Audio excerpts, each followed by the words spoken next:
이재명 대통령이 다음 달 1일 문재인 전 대통령과 청와대에서 오찬을 함께합니다. 최근 대통령 지지율 하락과 이른바 명청 갈등 이슈가 불거진 상황에서 어떤 얘기가 오갈지 관심이 모이는데요. 어제 대표직 사퇴로 연임 도전 행보를 시작한 정청래 전 민주당 대표도 그 첫 일정으로 문재인 전 대통령을 찾아서 친노 친문, 전통 민주당 지지층을 겨냥했죠. 오늘은 폭풍 SNS를 올리며 민주당주의자, 민주당 DNA를 언급했습니다. 딴지일보 게시판에 노사모 출신 노무현 키즈임을 강조한 것도 경쟁자인 김민석 국무총리가 지난 2002년 대선 당시에 정몽준 후보를 지지하며 노무현 전 대통령을 흔들었던 과거를 떠올리게 했다는 분석입니다. 관련 영상 보고 대담 시작합니다. 이재명 정부의 성공을 위한 길을 평산마을에 가서 인사드리려고 했는데 오늘 여기에 오신다는 거예요. 오랜만에 또 뵙게 돼서 너무 반갑고 또 건강하신 것 같아요. 이걸 바꿔요?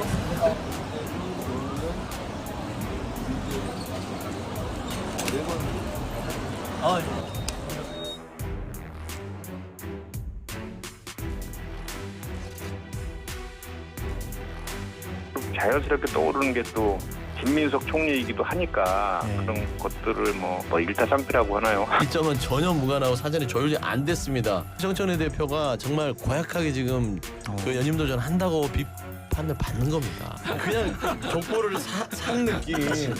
그리고 대통령을 지키고 이재명 정부 성공을 도와줄 거예요. 돌쇠같이 가는 분이라 이렇게 비난하는 게 이해가 좀 안 됩니다.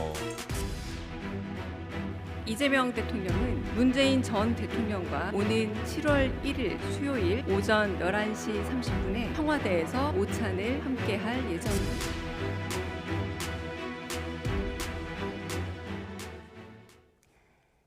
네, 오늘의 정치운 박상혁 민주당 의원, 유이동 국민의힘 의원 두 분과 함께합니다. 어서 오십시오. 네, 어제 정청래 전 대표가 연임 도전 첫 행보로 문재인 전 대통령을 만났는데 오늘은 이재명 대통령이 문재인 전 대통령과 오찬을 함께할 거다 발표를 했습니다. 이 명청 갈등 속에 동시에 문재인 전 대통령을 찾는 모양새예요. 어떻게 해석하십니까? 먼저 명청 갈등이 뭐 어떤 의미인지 전 잘 모르겠습니다. 무슨 그 기자들이나 언론에서는 그런 표현을 쓰는데 그게 어떤 모습으로 실존하고 있는 건지 뭐 그걸 전 개념 자체가 좀 이해가 되지는 않고요. 실존하지 않는다. 네, 뭐 항상 그 뭐 의견 조율이라든지 이런 과정들은 있는 거고 지금 과거에 보셨지만 예전에 이명박 대통령 때 이명박 대통령 박근혜 대표 이런 시기에 엄청난 갈등이 있었지 않습니까? 근데 지금 정청래 대표하고 뭐 지금 이재명 대통령과 어떤 갈등이 있는 건지 뭘 지금 명청 갈등이란 좀 개념 자체가 좀 이해가 가지 않기 때문에 그렇고요. 뭐 정청래 대표가 어제 이제 그 도서전에 가서 문재인 대통령한테 뭐 인사도 드리고 뭐 좀 자연스러운 뭐 모습이라고 생각이 듭니다. 그리고 본인이 얘기한 것처럼 이제 사표를 냈으니까 사임을 했으니까 또 양산이라든지 봉하마을에 가서 이렇게 인사를 드릴 수 있었는데 또 이런 기회 인사 드리는 것 뭐 정치인이라면 다 할 수 있는 뭐 저는 행위라고 생각합니다. 예, 명청 갈등은 존재하지 않는다라고 말씀을 하셨는데요. 동의하십니까? 아니 명청 갈등이 지금 뭐 지금 한 두세 달 된 것 같은데요. 그 온 뉴스를 다 도배를 하고 있는데 그게 어떤 건지 모르겠다고 하면 저도 좀 이해하기가 좀 어렵고요. 그걸 뭐 일일이 설명드리기도 어려울 텐데 어찌됐건 중요한 것은 지금 친노, 친문 조금 전에 말씀을 주셨습니다만 이게 어떤 데자뷰 같은 게 좀 이렇게 떠오르거든요. 그러니까 제가 보기에는 민주당의 미래가 굉장히 어둡다.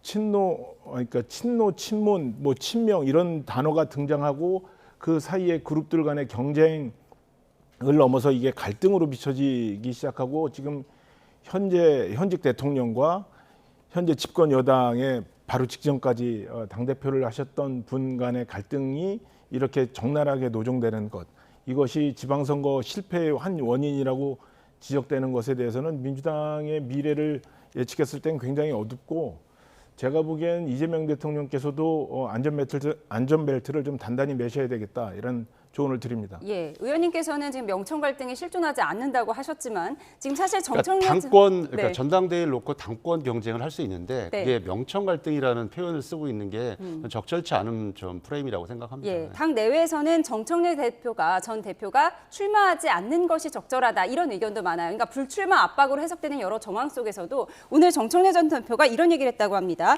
서양 속담에 해가 비칠 때 풀을 베어라. 그러니까 나는 누가 뭐래도 나가겠다라는 해석인 것 같아요.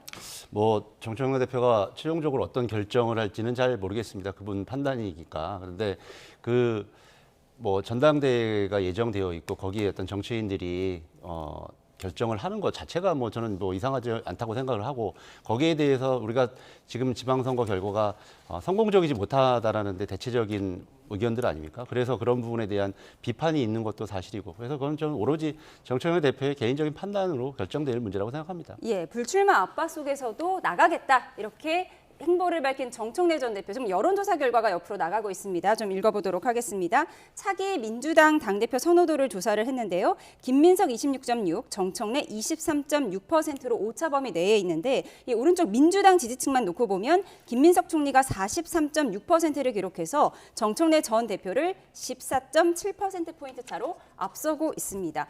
그러니까 이번에 1인 1표제 도입으로 정청래 전 대표가 유리할 것이다 이런 분석도 있었는데 지금 여론조사, 특히 민주당 지지층에서는 김민석 총리가 앞서고 있네요. 저도 얼마 전에 선거를 치렀잖아요.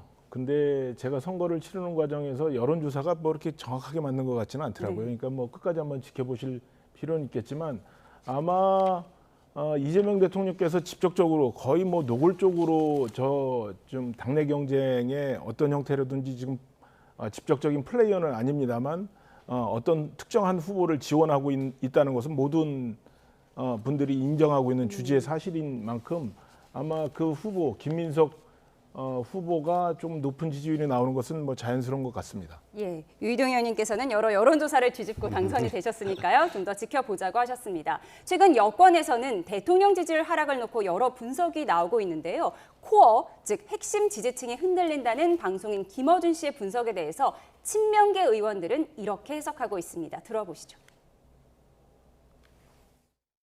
이재명 정부 출범 이후 첫 번째 위기. 코아는 지지층이 맞습니다. 어머 하고 팔짱을 낀 거예요. 등까지는 안 돌렸는데 팔짱을 껴버린 거예요. 노무현 대통령의 경우는 코어 지지층이 무너지면서 임기 내내 고생했거든요. 이런 성격의 하락은 지금까지 이 대통령의 방식인 성과를 보여주면 해결되는 게 아니에요. 여론조사의 어느 지점에서 코어 지지층을 읽었는지 모르겠는데 예. 1000샘플, 2000샘플의 코어 지지층이 보이나요? 저는 보이지 않는다고 보거든요.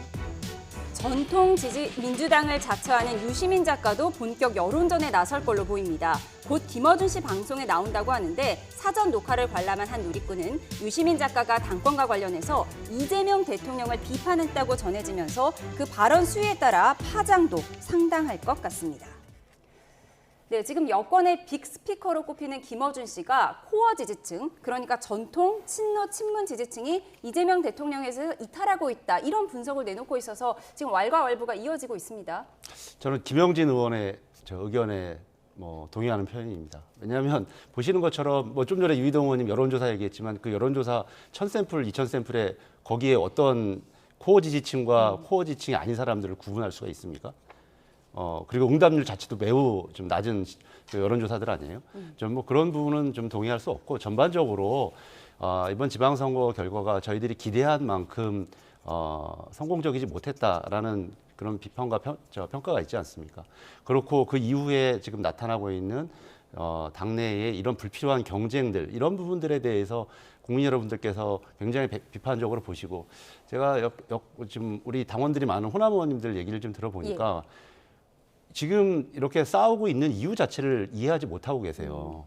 그런 분들은 항상 당이 시끄럽고 필요 없는, 그러니까 명분 없는 이런 것들을 할 때 굉장히 비판적이셨거든요. 저는 그런 의미에 있어서 우리 당내의 오랜 전통 지지층들이 굉장히 비판적으로 보는 것이지 지금 말씀하시고 있는 것처럼 무슨 코어 지층 뭐 이런 얘기들은 좀 적절치 않은 것 같습니다. 예, 이런 가운데 유시민 작가가 김어준 씨 방송에 나오는데 이제 아직은 방송이 되지 않았습니다만 사전 녹화 과정에서 이재명 대통령을 비판하는 좀 수위 높은 발언을 했다고 전해지고 있거든요. 지금 이런 상황은 어떻게 보이십니까?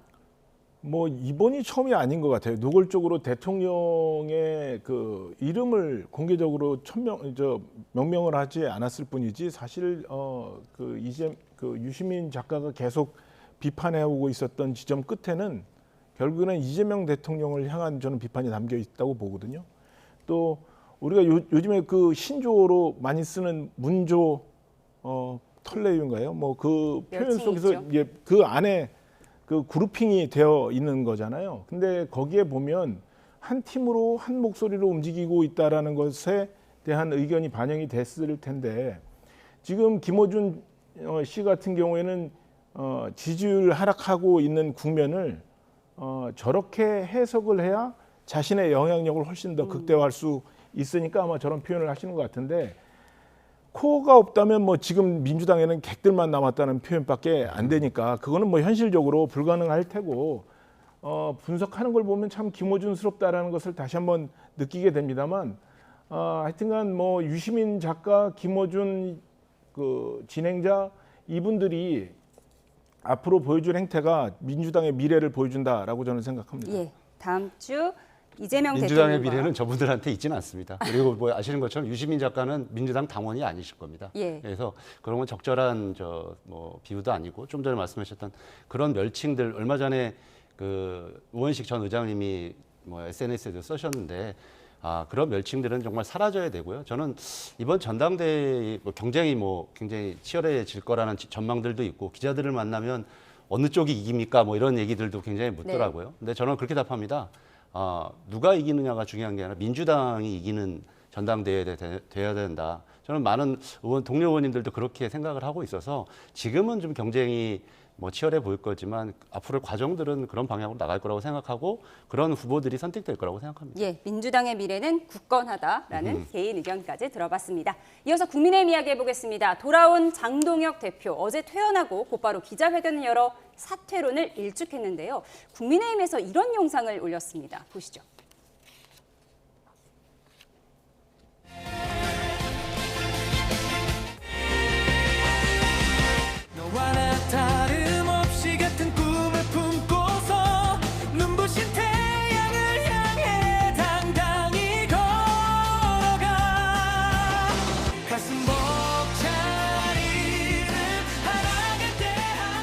어제 장동혁 대표의 기자회견 내용 중에 기강을 확립하겠다는 부분에 대한 논란도 이어졌습니다.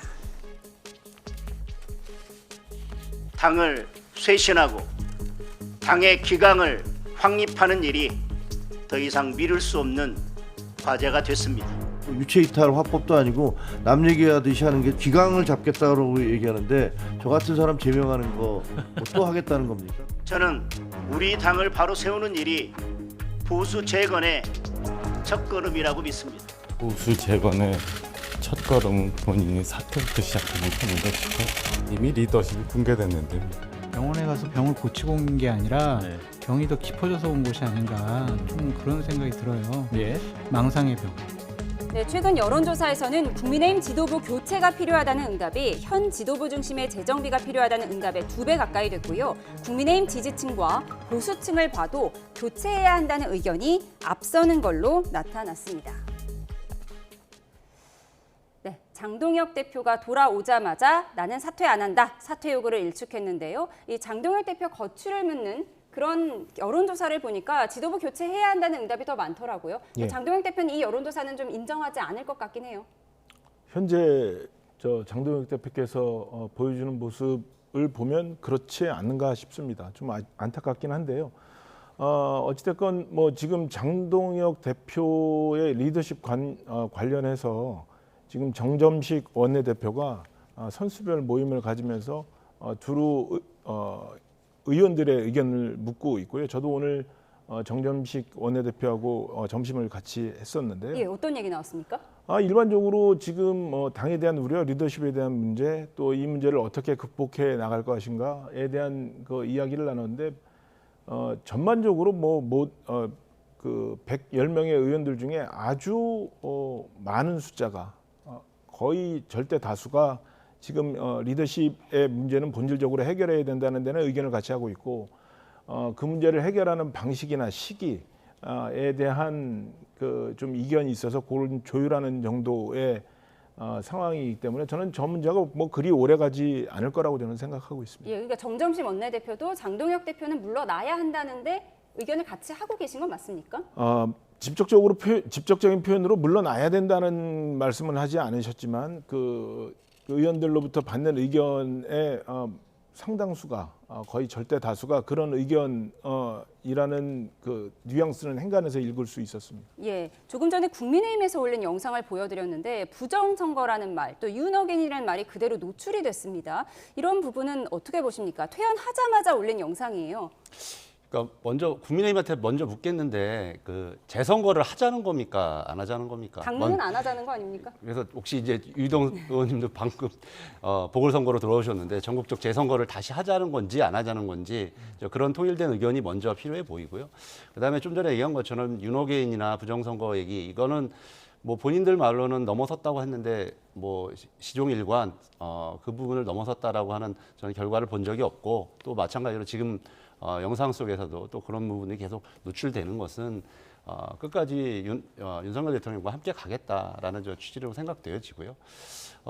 근데 장동혁 대표 입장을 잠깐 생각을 해봤어요. 본인은 아마 어렵다고 생각한 선거에서 나름의 선방을 했다라고 하는 입장 그리고 전당대회를 통해서 정상적으로 선출된 당대표를 정상적이지 않은 방법으로 자기를 쫓아내려고 한다라. 의원들이 그런다고 해서 사실은 당원들이 뽑은 당대표가 교체되는 것은 아니거든요. 당원 당규상.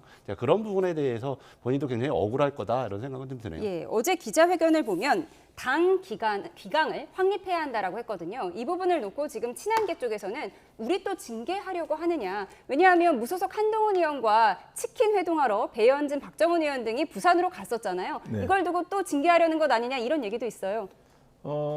그런데 오늘 어느 언론 인터뷰에 정점식 원내대표께서 하신 내용을 보니까 그럴 의도는 없으신 것 같고요. 다만 이제 기강이라는 것이 저런 제도를 통해서 세워지는 것만은 아니라고 생각합니다. 지도부의 당이 갖고 있는 권위라든지 절차적 정당성이라든지 이런 것들이 함께 준비가 되어 있을 때만이 저는 저 기강이라는 게 모름지기 세워질 수 있다라고 생각을 하고요. 그런 차원에서는 지금 우리 당의 리더십이 매우 취약한 상태고 그것이 갖고 있는 문제점들을 빠르게 치유하지 않으면 저희 당이 앞으로 나가는 데는 굉장히 많은 어려움이 있을 것이다라고 생각을 합니다. 예, 유희동 의원님께서 다른 방송에 나와서 한동훈, 오세훈, 이준석이 다 모여서 나중에 대선 경선을 치른다면 국민의힘은 어벤져스가 될 것이다 이런 얘기도 하셨어요. 네. 근데 오세훈 시장이 어제 한 강연에서 당대표 폐지론을 들고 나왔거든요. 네. 어떻게 해석하십니까? 지금 현재 뭐 저희 국민의힘도 마찬가지고 민주당도 마찬가지고 기본적으로 저희 대한민국 정치 시스템은 양당제의 기반 위에서 운영되고 있는데 양당이 이미 오래전부터 원내 중심 정당으로 이렇게 전환이 돼가고 있는 과정에 당대표라는 제도는 바뀌지 않고 있어서 당대표와 원내 간에 또 당대표와 청와대 간의 갈등 구조가 계속 생기고 있거든요. 그래서 실제로 당대표라 하면 뭐 다음번 전당대회를 도전하는 수준의 인물이 차지하고 있는 그런 자리 정도의 상징성 외에는 실질적인 역할이나 권한은 좀 이렇게 없어지는 것 아니냐 이런 판단을 하고 있거든요. 그런 차원에서 아마 또 다른 형태의 새로운 정당 구조에 대한 개념을 가지고 구상을 가지고 하신 말씀이 아닌가 싶습니다. 예. 근데 과거에는 뭐 저도 원내 중심 정당 얘기가 많이 나왔습니다. 아마 한 20년 전에. 근데 아시는 것처럼 당원 구조가 정당 구조가 바뀌었습니다. 민주당도 그렇고 국민의힘도. 왜냐하면 그래서 국민의힘도 아마 당원 투표 같은 게 거의 1인 1표 형식으로 바뀌었고 저희도 아예 당원 대의원제가 있긴 하지만 1인 1표로 바뀌지 않았습니까? 그리고 당원의 숫자가 이미 저희만 해도 수백만 명이 되었습니다. 국민의힘도 많이 늘었다고 생각합니다. 그래서 지금 오세훈 시장이 얘기한 거는 과거 20년 전에 본인의 뭐 약간 그런 구시대적인 생각이고 실제로 당원의 구조와 변화를 생각하면 좀 적절하지 않은 것 같습니다. 예, 이제는. 당대표가 밉더라도 당대표 폐지는 좀 현실적으로 불가능할 것이다 이런 의견 주셨습니다. 그런가 하면 오늘 국회에서는 한성수 국무총리 후보자 인사청문회가 진행되고 있습니다. 야당은 후보자가 다주택자였다는 점을 들어서 대통령이 다주택자를 마귀라고 하지 않았느냐 이 부분을 꼬집었는데요. 함께 보고 오시죠. 비록 대통령 기준으로 다주택 마귀에서 벗어나셨을는지는 몰라도 우리 국민들 기준으로 후보자는 권력이라는 자리에서 저는 도취해 있다고 봅니다. 이 부분에 대해서 좀 최소한의 양심마저 빼앗긴 그런 권력 마귀가 됐을 뿐이다. 처음에 내놓을 때는 7억 정도에 내놨습니다. 5억이면 사시겠다고 해서 제가 5억에 매매했습니다. 제가 국민의 눈높이에 맞지 않게 다주택 관련된 부분에서는 이런 걸 죄송스럽게 다 생각합니다. 국민께서 네, 다주택자를 이제야 해소했으니까 이제야 마귀에서 벗어나서 사람이 된 것 같다. 국민의힘에서는 총리 후보자를 이렇게 좀 비꼬더라고요. 네. 아니 이번 청문회를 보면서 다시 한번 느끼는 건데 지금 이재명 정부 들어서 두 번째 총리 후보자잖아요. 근데 첫 번째 김민석 총리 때도 증인도 없었고 어떤 자료도 하나도 내놓지 않았었고 그리고 그때 김민석 그 당시 후보자의 재산 형성 과정이나 이런 것들에 대해서 뭐 배출을 통해서 재테크를 하고 뭐 이런 거였잖아요. 난 그때 국민적 실망감이 굉장히 컸고요. 비판도 컸고 그렇지만 대통령이 이제 이재명 정부가 막 출범하던 시기니까 그건 좀 우리가 뭐 양보를 해주자라는 차원에서 갔는데 이번에 또 그 뒤를 잇는 후보자가 증인도 없이 아무런 자료도 내놓지 않고 저런 도덕적인 또 재산 형성 과정에 있어서 많은 문제점을 갖고 있는 후보를 또 내놨다는 것. 네. 그런 상태에서 저 청문회를 강행한다는 것. 저는 좀 이해하기 어렵고 이재명 정부가 툭하면 하는 이야기가 일 잘하는 정부라고 하는데 저분이 중소기업 벤처부의 장관을 하시면서 했었던 그 사업들도 마찬가지고 어느 부분에서 일을 잘하는지도 모르겠고 과연 일 잘하는 이재명 정부를 이끌 수 있을지에 대한 저는 본질적인 의문을 갖고 있습니다. 예, 총리 후보자 청문회 지금도 진행되고 있으니까요. 관련 속보가 들어오면 전해드리도록 하겠습니다. 그런가 하면 이재명 대통령이 지난주 최태원 SK그룹 회장을 만난 데 이어서 오늘은 이재용 삼성전자 회장과도 회동할 예정인데요. 호남권에 반도체 공장을 추가로 짓는 방안이 급물살을 타는 가운데 오늘 회동에선 과연 어떤 대화가 오갈지 관심입니다. 우선 야당 반응부터 들어보시죠. 대통령이 직접 네가 가라 호남을 압박하고 있습니다. 이재용 삼성그룹 회장 그리고 최태원 회장에게도 말씀을 드립니다. 아무리 권력이 무서워도 권력보다 더 중요한 것은 기업이고 국가의 미래고. 한동훈 무소속 의원은 진짜 균형 발전은 다른 지역의 1등 산업을 뜯어오는 것이 아니라며 반도체 공장 입지 결정을 민주당의 명청대전 총알로 쓰면 안 된다고 강조했습니다. 반도체 공장 입지가 이렇게 논란인 가운데 김문수 전 장관의 주식이 화제가 되고 있습니다. 지난 2007년 정부가 하이닉스 이천 공장 증설을 허용하지 않은 데 반발했던 당시 김문수 경기도지사가 일종의 항의성 의미로 사놓은 하이닉스 주식이 100배 이상 수익을 본 걸로 알려지는데 그 측근인 김재원 최고위원은 파는 방법을 몰라서 갖고 있었을 거라고 말했습니다. SK가 당시에는 최태원 회장님이 인수하기 전이셔서 어려울 때였는데 상당한 규제가 많았는데 이것을 저희들이 삭발을 하고 엄청나게 투쟁을 해서 다시 SK 이천 공장에 지금 새로운 신공장 도입을 할 수 있었습니다. 네, 지금 경기도 평택과 용인에 이미 반도체 공장을 짓고 있는 상황에서 호남권에 반도체 공장을 추가로 짓는 방안이 급물살을 타고 있는 겁니다. 야권에서는 왜 하필 호남이냐, 이거 명청 갈등 속에서 당권 경쟁의 총알로 사용하는 것 아니냐 이런 의심의 눈초리를 보내고 있습니다. 저군이 없는 비유고요. 뭐 아시는 것처럼 오늘 반도체법 시행령 뭐 관련돼서도 얘기가 좀 나왔습니다만 이게 그 반도체 공장을 짓기 위해서는 용수와 전력의 문제가 있습니다. 근데 아시는 것처럼 지금 용인은 계획대로 다 짓고 네. 또 여러 가지 새롭게 공장을 지을 때 용수와 전력을 하려면 특히 전력 같은 경우는 송전탑을 쫙 건설을 해야 되거든요. 그런 어려움들이 있기 때문에 용수와 전력 문제에 있어서 가장 적합지인 뭐 호남이 이런 부분에 있어서 거론되고 기업에서 자신들이 이익이 침해되는데 거기다 짓겠습니까? 저는 뭐 그런 부분에 있어서 좀 전략적 선택이다 이런 생각이 듭니다. 네, 지금 유이동 의원님 지역구인 평택에 반도체 공장 짓고 있는데 지금 호남에 또 짓겠다는 거예요. 이 부분이 논란이 되고 있는데 어떻게 보십니까? 제가 조만간 경기 남부 지역에 있는 국회의원들과 함께 긴급 간담회를 개최를 해서 그분들의 의사를 한번 여쭈려고 하거든요. 그러니까 왜 호남인지에 대한 이야기가 없습니다. 그러니까 경기도의 전력과 용수가 부족해서 그 밑으로 내려가야 되겠다라고 하면 천안이면 제가 이해를 하겠어요. 대전이면 이해를 하겠습니다. 그런데 대전도 천안도 훌쩍 뛰어넘어서 왜 호남, 전남, 광주까지 가야 되는지는 전 이해를 못 하겠습니다.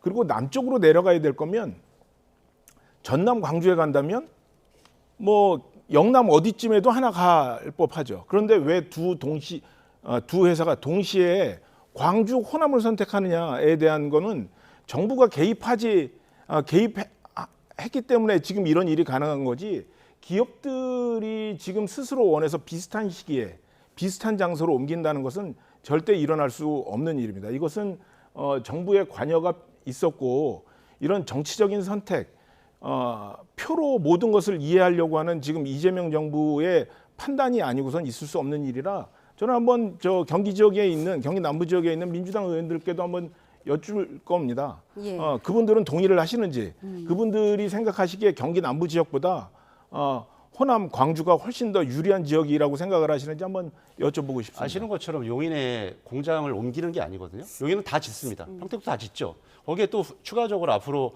그거는 현재의 반도체 수요에 맞는 거고 장기적인 수요에 맞는 지역을 또 만들어내야 되지 않겠습니까? 그런데 아시는 것처럼 발전소라든지 용수 문제가 가장 적합지가 호남이고 거기에 기업들이 투자하겠다라는데 그게 왜 그게 문제가 되는지 이해할 수 없거든요. 예, 오늘 이재명 대통령과 이재용 회장이 어떤 얘기를 나눌지도 좀 관심이 될 것 같습니다. 네, 관련 속보가 들어오면 또한 전해드리도록 하겠습니다. 지금까지 박상영 민주당 의원, 유이동 국민의힘 의원과 함께했습니다. 고맙습니다.